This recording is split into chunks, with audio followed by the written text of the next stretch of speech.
Mari kita arahkan perhatian kita pada saat ini dengan bagian firman-Nya yang terdapat dalam kitab Injil. Yakni dalam Injil Matius. Injil Matius pasal 18 ayat 21 hingga 35. Injil Matius pasal 18 ayat 21 hingga 35. Baik, saya akan membaca firman-Nya. Hendaklah kita bersama-sama untuk mendengar dan menyimak firman Tuhan yang berkata, perumpamaan tentang pengampunan. Kemudian datanglah Petrus dan berkata kepada Yesus,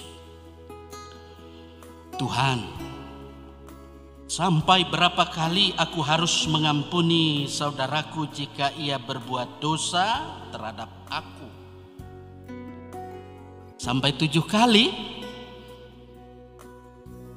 Yesus berkata kepadanya, bukan. Aku berkata kepadamu, bukan sampai 7 kali, melainkan sampai 70 kali 7 kali. Sebab hal kerajaan sorga seumpama seorang raja yang hendak mengadakan perhitungan dengan hamba-hambanya. Setelah ia mulai mengadakan perhitungan itu, dihadapkanlah kepadanya seorang yang berhutang 10.000 talenta. Tetapi orang itu tidak mampu melunaskan hutangnya. Raja itu memerintahkan supaya ia dijual beserta anak istrinya dan segala miliknya untuk membayar hutangnya. Maka sujudlah hamba itu menyembah dia, katanya, sabarlah dahulu, segala hutangku akan kulunaskan. Lalu tergeraklah hati raja itu oleh belas kasihan akan hamba itu, sehingga ia membebaskannya dan menghapuskan hutangnya. Tetapi ketika hamba itu keluar, ia bertemu dengan seorang hamba lain yang berhutang 100 dinar kepadanya. Ia menangkap dan mencekik kawannya itu, katanya, bayar hutangmu. Maka sujudlah kawannya itu dan memohon kepadanya, sabarlah dahulu, hutangku itu akan kulunaskan. Tetapi ia menolak dan menyerahkan kawannya itu ke dalam penjara sampai dilunaskannya hutangnya. Melihat itu, kawan-kawannya yang lain sangat sedih, lalu menyampaikan segala yang terjadi kepada tuan mereka. Raja itu menyuruh memanggil orang itu dan berkata kepadanya, hai hamba yang jahat, seluruh hutangmu telah kuhapuskan karena engkau memohonkannya kepadaku. Bukankah engkau pun harus mengasihani kawanmu seperti aku telah mengasihani engkau? Maka marahlah tuannya itu dan menyerahkannya kepada algojo sampai ia melunaskan seluruh hutangnya. Maka Bapakku yang di surga akan berbuat demikian juga terhadap kamu apabila kamu masing-masing tidak mengampuni saudara-saudaramu dengan segenap hatimu.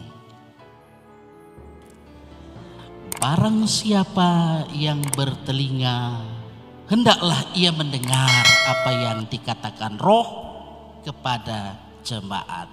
Haleluya.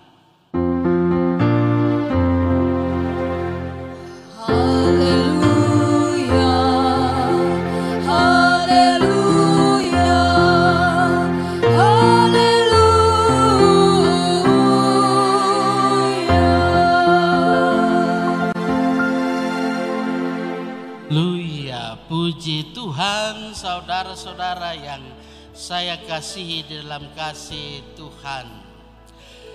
Dalam kehidupan manusia yang ada di dunia ini, kita memahami, bahkan kita melihat bahwa sesungguhnya semua manusia yang ada di dunia ini telah kehilangan kemuliaan Allah dan telah berbuat dosa. Dalam keyakinan iman kita bahwa sesungguhnya Allah itu adalah Maha Pengasih, Allah itu Maha Penyayang bagi segenap ciptaannya, termasuk manusia yang berdosa di dalamnya.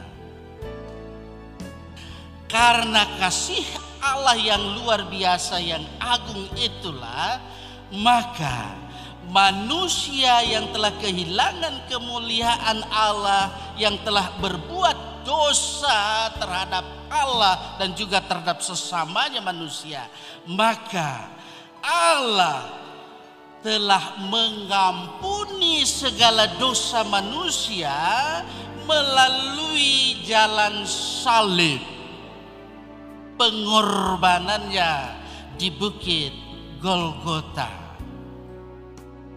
Betapa luar biasanya kasih Allah yang ia nyatakan ketika Yesus menyampaikan pengajarannya kepada para murid. Ketika Yesus menyampaikan pengajaran kepada orang-orang yang mengikut dia, dia menyampaikan penegasan bahwa dalam kehidupan ini Allah itu mau supaya manusia itu hidup di dalam pengampunan. Ketika pengampunan yang ia berikan itu kepada manusia, maka manusia itu wajib hukumnya memberi juga pengampunan, maaf kepada sesamanya yang berbuat salah. Saudara-saudara, luar biasa bahwa Yesus Kristus ketika ia mengajar, dia menggunakan metode-metode pengajaran supaya publik itu, halayak itu, para pendengarnya itu bisa mengerti, bisa memahami apa yang ia ajarkan. Pada bagian perikop yang kita baca tadi, di dalamnya ada narasi iman yang disampaikan oleh penginjil Matius ketika Yesus mengajar kepada para muridnya dan kepada orang-orang yang mengikut dia. Maka salah satu dari murid Yesus atau salah seorang dari murid Yesus bertanya kepada Yesus, sampai berapa kali saya harus mengampuni saudara saya yang berbuat salah terhadap saya? Sampai 7 kali? Nah itu, rupanya Petrus bertanya, dia jawab sendiri. rupanya dia pangtau juga. Ya, tapi jangan tiru pangtau-pangtau seperti itu. Nah, Yesus bilang, bukan. Justru engkau harus mengampuninya 70 kali 7 kali. Kalau buka kalkulator berapa kali itu? Ada tanda simbol. Apa itu simbolnya kalau begini? Tak terhingga. Berarti memberi pengampunan, memberi maaf itu tidak terhingga. Jangan pikir cuma 7 kali stop, tiada maaf bagimu. Saudara-saudara yang saya kasih dalam kasih Tuhan, kaitan dengan apa makna daripada pengampunan itu, maka Yesus memberi pengajaran ini dengan menyampaikan satu cerita, metode cerita yang Yesus gunakan di sini dengan mengambil perumpamaan. Perumpamaan yang ada ini disampaikan dengan maksud publik itu, pendengar itu bisa mengerti, bisa memahami dan merepresentasikan itu dalam kehidupan setiap hari. Beri ilustrasi di dalamnya bahwa hal kerajaan Allah atau kerajaan sorga itu seumpama seorang raja yang mengadakan perhitungan dengan para hambanya untuk melunasi hutang-hutangnya. Nah, rupanya di sini ada seorang hamba yang punya hutang banyak. Biar dia jual DP istri, dia jual semua yang ada, itu kasar dibilang, dia sanggup dia lunasi.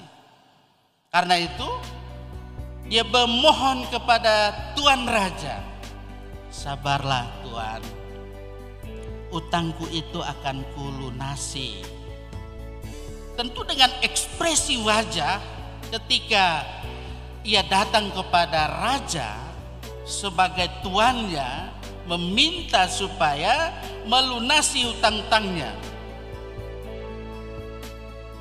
Dari ekspresi yang ditunjukkan itu, maka tergeraklah hati seorang raja sehingga belas kasihan terjadi atas diri raja, dan orang yang punya hutang itu dikatakan tidak perlu khawatir, jadi hutangmu itu sudah tidak diingat lagi. Rupanya yang terjadi justru ketika dia punya teman, punya hutang, hutangnya tidak sebanyak seperti yang dia punya. Dia paksakan temannya itu supaya melunasi hutangnya sampai masuk ke ranah hukum, masuk penjara kasih yang temannya. Nah, ini penegasan yang terjadi Bapak Ibu Saudara-saudara yang saya kasih dalam kasih Tuhan, bahwa dalam kehidupan kita ini hendaklah kita dapat merepresentasikan kasih Allah yang luar biasa itu. Itu berarti dalam diri kita ini harus ada apa? Kerendahan hati. Kemudian harus ada ketulusan, ada keikhlasan. Sehingga maaf yang kita berikan kepada seseorang itu akan menggambarkan bagaimana maaf pengampunan Allah yang Allah berikan itu melalui pengorbanan Yesus di kayu salib. Tidak serta-merta setelah kita menerima pengampunan, maaf dari orang lain, lalu orang lain yang minta maaf, lalu kita tidak maafkan. Apa yang terjadi? What happened? Bapamu yang di sorga juga akan tidak memaafkan, tidak akan mengampuni dosamu. tajam, keras, tegas, lugas. Sehingga dalam kehidupan kita ini hendaklah kita senantiasa mau hidup di bawah kasih karunia Allah di dalam Yesus Kristus yang sudah menjadi tumbal atas segala dosa dan kesalahan kita. Kalau kita sudah memaafkan, maka Bapamu yang di sorga akan juga memaafkan, mengampuni segala dosamu. Oleh karena itu terkait dengan ini, terkadang memang dalam kehidupan sehari-hari ada orang yang bikin sakitnya tuh di sini itu. Ada lagu populer itu, entah siapa yang menyanyikan, pasti yang ada ini hafal siapa yang menyanyikan. Luka batin di sini. Obat luka batin tidak ada dijual di apotek. Ayo, siapa yang dapat obat luka batin di apotek? Atau dokter mana yang bisa resep? Ini obatnya luka batin. Itu hanya disembuhkan oleh bilur-bilur darah Yesus. Hanya oleh bilur-bilur darah Yesus sehingga kita sembuh. Kalau kita saling memaafkan. Jadi kalau kita tidak memaafkan, ini berbahaya. Berbahaya untuk siapa? Diri kita sendiri dulu, jangan dulu orang lain. Kalau kita sesaki hati, kita balas dengan cara mungkin di medsos, bahasa-bahasa kebun binatang lagi dipakai. Itu makanya saya bilang hati-hati dengan medsos yang ada. Jangan gunakan itu sebagai sarana untuk itu. Jadi, kalau orang hipertensi bukan karena pola makannya saja. Saya pakai kata saja ya, memang ada karena terlalu ikuti ini tubir gorgantang orang bilang, hingga muncullah hipertensi. Tapi ada juga kan karena faktor genetik, ya toh? Tapi kalau kita melepaskan pengampunan, enjoy saja bahwa Allah itu Maha Pengampun, kita maafkan dia, ya kita hanya bisa memaafkan, enjoy saja, maka kita tidak akan hipertensi. Orang asam lambung bukan karena tidak makan saja saya taruh lagi, karena memang ada orang maunya apa, diet supaya bodinya body apa, memang juga itu. Tetapi ini pola pikir, pikirannya bagaimana saya mau bikin sakit hati dia, atau bagaimana saya mau menjerumuskan dia. Itu bikin penyakit terhadap diri sendiri kalau dia tidak mampu berbuat sesuatu kepada orang yang mau ya bikin sakit hati. Oleh karena itu, seperti nats pembimbing tadi, ingat, jangan itu sebagai hiasan juga. Apapun yang kamu perbuatlah itu seperti untuk Tuhan. Itu bagaimana kita mengampuni sesama kita, karena Tuhan sudah mengampuni kita. Kita mengasihi Tuhan, juga mengasihi dia seperti kita mengasihi Tuhan. Dengan demikian ada perdamaian. Nah ini, jadi dengan pengampunan itu ada perdamaian di dalamnya. Berdamai dengan hati kita, dengan diri kita sendiri, berdamai juga dengan sesama. Nah, kita mulai itu juga dalam kehidupan keluarga. Selalu saya mulai dengan keluarga. Kalau keluarga, suami istri saling menyakiti, lagu lagi muncul, apalah artinya ibadahmu. Nah itu. Jadi hendaknya dalam kehidupan ini kita senantiasa mau saling memaafkan, saling mengampuni satu terhadap yang lain. Sehingga kalau saling mengampuni, saling memaafkan ini terjadi, ada perdamaian. Musuh sekalipun harus dikasih Ini ajaran Yesus ini luar biasa. Tapi banyak orang menantang Yesus. Inilah dibilang Yesus, begitulah Yesus. Makanya saya mau katakan, apapun orang katakan terhadap Yesus, kita abaikan. Yesus itu tetap Tuhan, Juru Selamat, penebus dosa saya, penebus dosa kita yang percaya kepadanya. Dan kita mau mengaplikasikan itu, merepresentasikan itu. Yesus tidak menuntut supaya kita juga ikut disalib, tidak. Tapi bagaimana kita merespon kasihnya itu, merespon kasih Allah itu dalam kehidupan pribadi, dalam kehidupan keluarga, dalam kehidupan berjemaat, di kolom, ya, di pelka yang ada, pelayanan kategorial bapak, ibu, pemuda, remaja, sekolah minggu, bahkan dalam kehidupan bermasyarakat yang ada. Termasuk juga bagaimana kita melawan COVID-19. Ya, saya lihat, saya perhatikan kita semua sudah taat dengan menggunakan masker. Hanya saya karena saya bicara. Kalau saya bicara saya harus lepas itu. Menggunakan masker.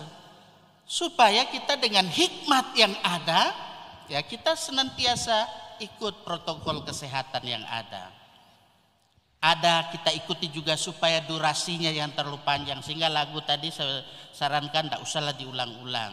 Nah, khotbah saya juga ini tidak akan terlalu panjang. Konklusinya, Bapak Ibu Saudara-saudara, mari dalam kehidupan kita semua yang ada, supaya kita saling memaafkan jika ada salah satu di antara kita yang sakiti hati kita. Kalau dia sudah kita maafkan, lalu dia berbuat lagi seperti itu, Bapa Surgawi juga tidak akan mengampuni. Yang penting kita sudah mengampuni, enjoy saja. Sehingga dalam hidup ini bersukacita senantiasa di dalam Tuhan.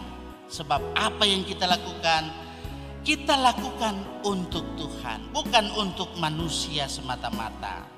Tuhan akan menolong kita sehingga sejauh timur, ya, dari barat, demikian kasihnya luar biasa, ya, sehingga pengorbanannya luar biasa. Dia beri pengampunan yang Allah berikan itu pulihkan kehidupan kita semua.